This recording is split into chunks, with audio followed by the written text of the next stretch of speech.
Olá e bem-vindo ao devocional de hoje.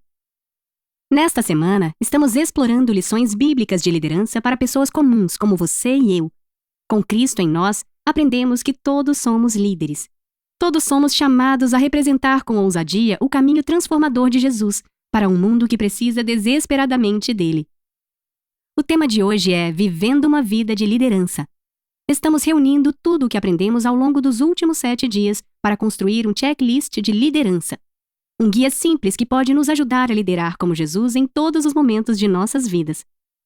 A passagem de hoje é Gálatas, capítulo 6, versículos 7 a 10. Não se deixem enganar. De Deus não se zomba. Pois o que o homem semear, isso também colherá.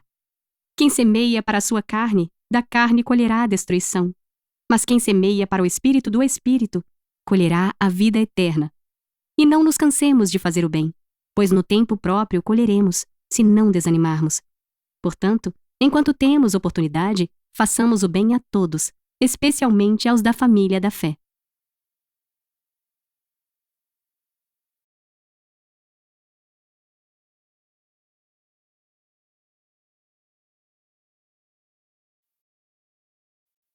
Vamos nos aprofundar na palavra?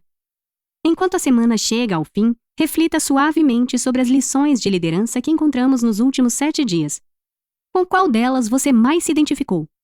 Ficou claro que a liderança piedosa não é sobre poder, desempenho ou posição. Em vez disso, trata-se de viver humildemente uma vida distinta, definida por oração e ação. Esse tipo de vida, dependente de Deus e direcionada pelo Espírito Santo, produz um impacto profundo e duradouro. É uma vida no reino, que nos dará uma colheita se não desanimarmos. Mas como podemos viver isso de forma consistente? Como podemos continuar a liderar de forma altruísta e sacrificial sem nos cansarmos de fazer o bem?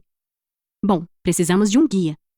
Precisamos de um processo simples que nos ajude a tomar decisões de liderança de forma habitual em qualquer situação que a vida nos apresente.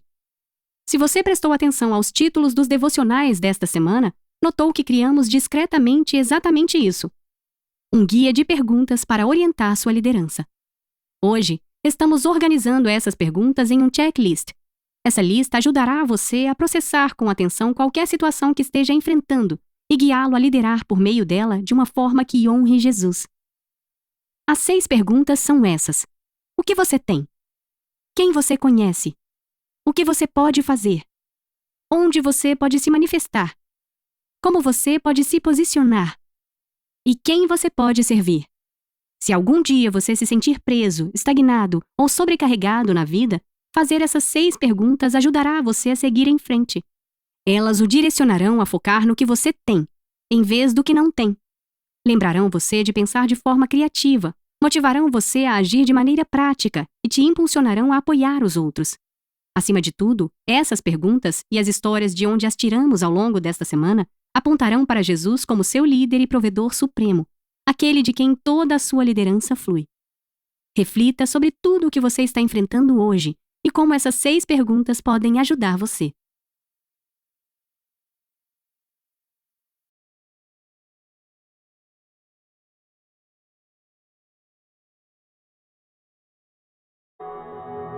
Reflita e ore comigo. Peça a Deus para ajudar você a aplicar essas 6 perguntas em sua vida diária, buscando sabedoria e discernimento para liderar como Jesus em todas as situações. Que Ele lhe dê clareza para focar no que você tem e coragem para agir com compaixão e propósito.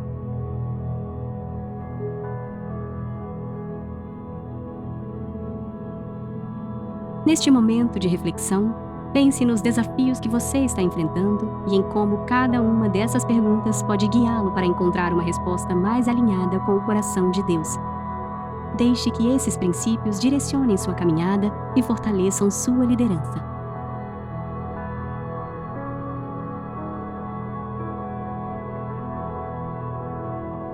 Você conhece alguém que poderia se beneficiar desse guia de liderança? Considere como você pode compartilhar essas lições com essa pessoa, encorajando-a a também seguir o exemplo de Jesus e a buscar fazer o bem sem desanimar.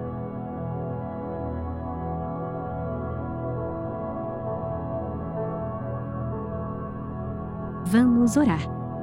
Senhor, Obrigada por todas as lições de liderança que aprendemos esta semana e por nos lembrar que com o Senhor todos podemos ser líderes.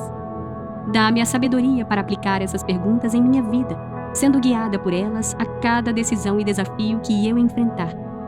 Ajude-me a liderar com humildade e a servir aos outros com amor, refletindo o teu coração em cada ação. Eu confio que o Senhor continuará a me conduzir em cada passo, capacitando-me a ser uma luz em meio à escuridão. Em nome de Jesus. Amém.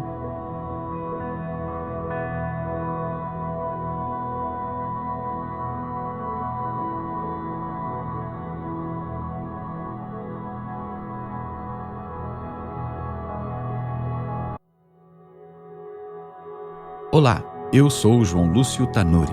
Seja bem-vindo ao último dia da nossa semana de pensamento do dia sobre os últimos conselhos do apóstolo Paulo. Durante esta semana, meditamos sobre alguns conselhos dados por Paulo em suas últimas cartas escritas antes de sua morte.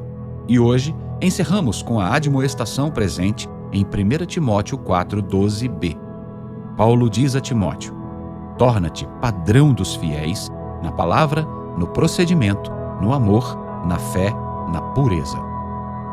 O apóstolo recomenda a seu jovem amigo e discípulo que fosse alguém a quem as pessoas poderiam olhar e imitar.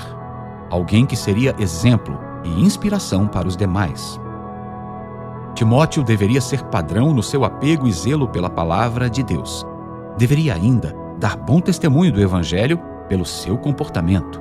Suas palavras e ações deveriam revelar aos outros o caráter do Deus a quem ele servia. Paulo o exorta ainda a ter um amor sem fingimento pelo seu próximo, um amor fraternal e prático que refletisse o amor sacrificial de Cristo. A esse amor deveria se aliar à fé. Timóteo deveria permanecer firme na fé, mantendo a confissão da sua esperança no Senhor. E por fim, Paulo adverte Timóteo a perseverar em manter-se puro.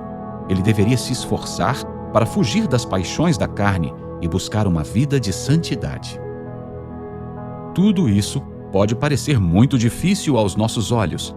Como conseguiremos, com todas as nossas falhas, sermos o padrão daqueles que estão à nossa volta? Somente se caminharmos em intimidade com Deus é que conseguiremos.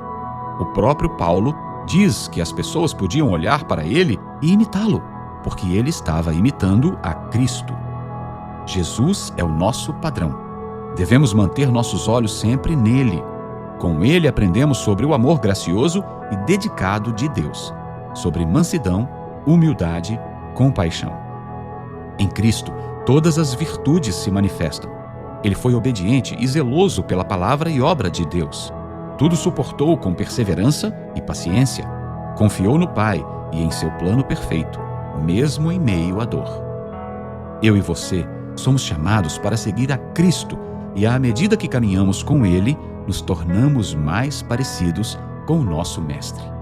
Devemos buscar a graça de Deus e a sabedoria do Espírito Santo para que possamos ser cada dia transformados à imagem de Cristo. Ser cristão é ser alguém semelhante a Cristo. É andar como Ele andou e imitá-lo em seu amor, sua confiança no Pai, sua pureza e retidão, sua perseverança e suas obras, que revelam a Deus.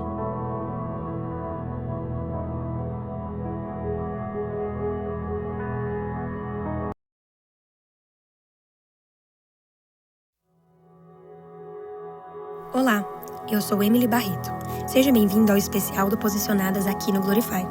Chegamos ao 4º capítulo do Evangelho de Lucas. No capítulo de hoje, vemos o início do ministério de Jesus, marcado pelos episódios da tentação no deserto, os milagres na Galileia e a rejeição por parte do povo de Nazaré. Logo após ser batizado por João e após Deus afirmar a sua identidade, o Espírito Santo conduz Jesus ao deserto para ser tentado. Ali, Jesus fica 40 dias de jejum e é tentado em sua identidade pelo diabo. O Senhor Deus havia acabado de afirmar que Jesus era filho de Deus. E agora o diabo diz: se você é mesmo filho de Deus. Assim como fez com Jesus, o inimigo de nossas almas tentará confrontar a nossa identidade através das circunstâncias ao nosso redor.